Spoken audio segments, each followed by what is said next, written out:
Namaste everybody, I Kumari Akanshara. I am here to describe the topic which has been allotted under the subject judicial process to me, that is Doctrine of Stare Decisis. It's a part and parcel of the assignment which I am going to present in front of you. So first of all, the topic is the Doctrine of Stare Decisis. What is the meaning of this terminology? This is having a Latin origin which means to abide by the things which has been decided. So, as the name is suggesting that stare decisis means staying with the decision which has been decided already. The decision is of what?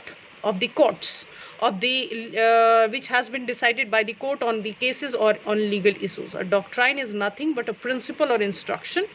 However, it's not essential a hard and fast rule. It's not mentioned statutorily, but you can find a trace of this doctrine under Article 141 of Indian Constitution, which is binding the lower courts of the decision given by the apex court of the India, that is the Supreme Court. Moving forward, the doctrine of stare decisis means that court refer to the previous similar legal issues to guide their decision in similar matter. So when there is a question or the issue arises which is related to the matter which has been already decided by the superior court, then lower court refer the matter which has been decided. On that line only they pass the decision, because these are the precedents and lower courts are bound to follow those precedents, the ratio decidendi behind that judgment. So when there is a legal issue and that legal issue is similar issue which has been already previously decided, then doctrine of stare decisis come into role, and court are obliged to follow that precedent or the certain decisions which has been already taken. What are the essential objectives of the doctrine of stare decisis? Why it is essential, and what are the those essential objectives? So it has four objectives, and first one is that the doctrine of stare decisis builds confidence among the people in planning their economic and social transactions by acknowledging that their actions are compliance with the law. So meaning thereby that when there is a precedent which has been already decided, so you have to plan according to that decision which has been given by the court. Doctrine of stare decisis builds confidence among the people that it has been decided, so we are free to do whatever as per the law, as per the guideline, as per the precedent which is given by the apex court. Doctrine of stare decisis increase the private resolution of disputes at the court may give decision. For example, a decision which is coming issue which is coming in front of the courts, and the court is having already decided the similar issue, so private person can also resolve their problem. For example, we know that as per the Joseph Sign versus Union of India case, there is a concept which has evolved, that legalization of the adultery, meaning thereby that if private person are getting indulged into the adultery, they are very much clear that the court has given a decision that adultery is no more a crime, so they can resolve their dispute if there is any. Similar into the civil matters also, since the parties to an issue already know the outcome of the similar legal issue, they might resolve their problem without entering into the complications of the law. Doctrine of stare decisis reduce the burden on the court as well, as we know that court is having overburden with more than 4.10 crore cases in India, and these cases are pending into the courts. Stare decisis principle already exclude all those decided elements which has been already decided, and meaning thereby that if there is a issue which is coming over similar matter, then this matter get excluded. Court take the reference of decided matters and sort out it as immediately as possible, as soon as possible. So it also curbs the need for fresh litigation whenever the judges and bench changes. Doctrine of stare decisis strengthens the confidence of people in judiciary, as the said doctrine establishes certain restrictions and constraint on the power of the judges. For instance, the doctrine of stare decisis requires the judges to decide legal matter before them in a foreseeable and reasonable matter. So judges of the court should have wisdom, should have reasonability, forcibility to find out the rationale behind the judgment, to see the coming consequences. For example, as I have already quoted in Joseph Stein case, court was very much vigilant that the Indian society is moving towards the modernization in sense of westernization. So we have to accept it, because having a sexual orientation, having a sexual affection with somebody else other than the husband and wife can be the natural thing. So court moved towards the reasonable foreseeability and having rational decision, which they provided in 2018. So it's provide more scope, and it's also limit the judges, because we know that a stare decisis doctrine binds the lower bench also. If a judgment has been delivered by the superior bench, meaning thereby that constitutional bench, that constitutional bench decision would be binding over the division bench. So they limit or they restrict the judges to fly into the sky. Benefits of stare decisis. What are the benefits? As I have already quoted, that these are the benefits in which it reduces the burden over the court. It binds the judges into the certain prescribed limit. Sometimes it opens the wings of the judges by exercising 142 and 141 of Indian Constitution.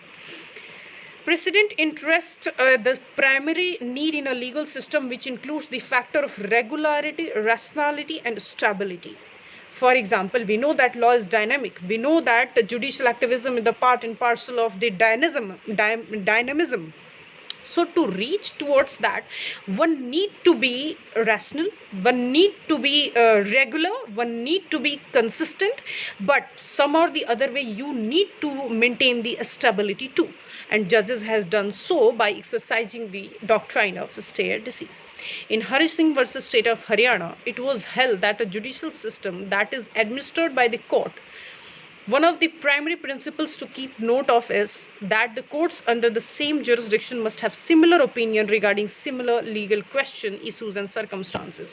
So as till now I was talking about the apex court, meaning thereby that Supreme Court, but now I would like to clear here that High Court is having their own specific jurisdiction, and any of the matter which is coming to the High Court and the High Court has decided that matter on the substantial question of law or on the substantial question of fact, so the court behind or below the High Court under the territory of the particular state, that court would bind it by the decision given by the High Court. So the precedential value of the High Court's judgment is also similarly stronger as of the Superior Court, but the limit is jurisdiction.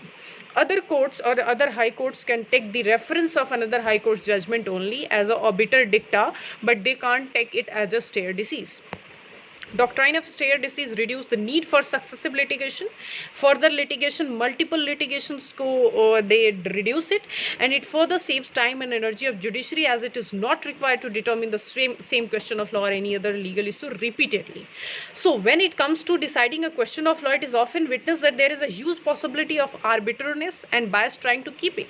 So when you are entering into the multiple litigation, might be chances that there would be the violation of the principle of natural justice. So minimize that. You can follow the doctrine of stare decisis, and you can say that if there is a similar matter, then follow the decision which has been given in particular that versus that. Doctrine of stare decisis inculcates flexibility into the law.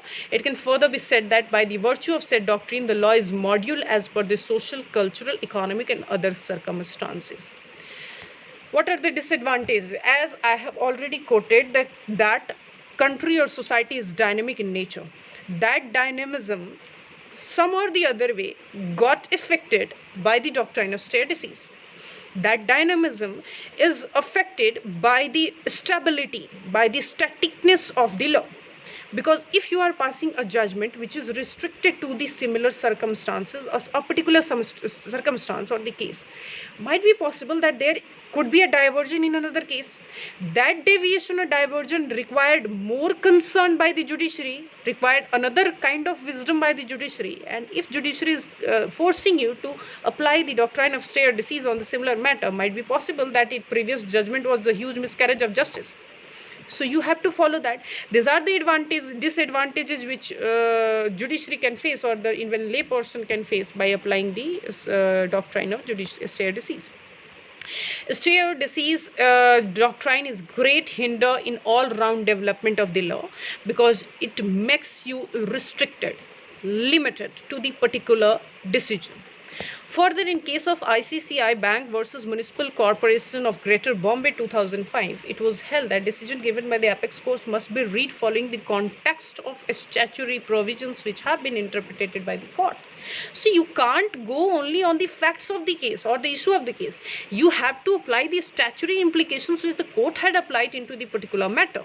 If you are going with that, and if the similar situation is coming in purview of the law or the statutes, then only the doctrine of stare decisis would apply.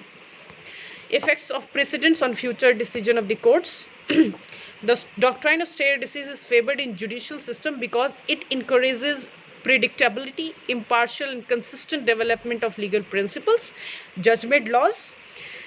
Doctrine also promote reliance on judicial decisions and contributions on actual and perceived integrity of judicial process. Yes, of course, because we know that judicial integrity or independence depend completely on the faith of the people.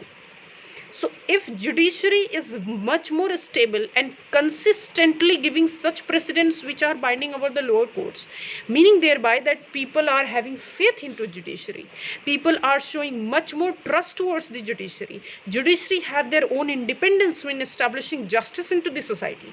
So these are the future effect over that. Over the courts.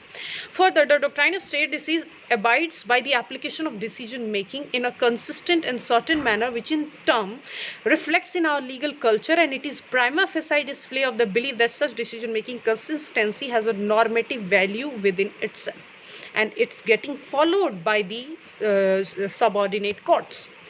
As I have already told, that Indian Constitution 1950 providing the evidence of doctrine of stare decisis under Article 141 of Indian Constitution, which is the judgment law, you can say the precedent, you can say the legal decisions or the judges legislation, whatever you can. Judgment passed by the higher court can be considered as a precedent by the lower court if and only when such judgment is capable of resolving a legal matter, not observation, not a guideline which is given to the government or the executive. So decision given by the court must be read together as a whole. It could not be taken into a part because each and every circumstances vary into the one or the another way. So you can't take it as general. So in State versus Synthetic and Chemicals Limited and another in 1991, it was stated that a decision that lacks expression on rational grounds and further where it did not proceed on consideration of the legal issue, such decisions shall not have a binding effect on Article 141. As per that article, decisions that are not found in an appropriate ground, the decisions which are not based on the merit, the decisions in which there is a prima facie evidence that they have violated the principles of natural justice, decisions which are providing the prima facie testimony that they have not followed the law properly, they had interpreted the law in different direction which was not as per the proper intention of the legislature, that decision would not be followed by the subordinate courts, and they are not binding to follow that. So conclusively, doctrine of stare decisis make the decision of the court, generally the higher courts, binding on subordinate courts in the cases wherein similar question of law are brought before the court. Capability of the said doctrine ensures that there is a predictability and certainty within the law. The said doctrine saves the time, energy, effort of judiciary and helps in eliminating the arbitrary and biased action on the part of judges. Doctrine of stare decisis is therefore within the interest of public policy, and it creates confidence into the public by ensuring that there is an action, and that action is prompt action taken by the judiciary for the pro bono publico. So one thing which I would like to add on, that is when a similar matter comes into the higher judiciary in the form of PIL, in the form of separate petitions, court try to find out the commonness among those. If they find out so, then they club all those petitions into single petition and then try to give the decision. Why? Because they know that if I am considering one single case, that would be a precedent as per 141. So kindly club all those FIRs, kindly club all those petitions so that a single decision could come and all petitions would follow the similar decision which is given under that clubbing. So these are only prior decisions or prior principles which court follow while providing the judgment or while giving a kind of precedent. So these are the presentation which I was expected to make it. Thank you so much.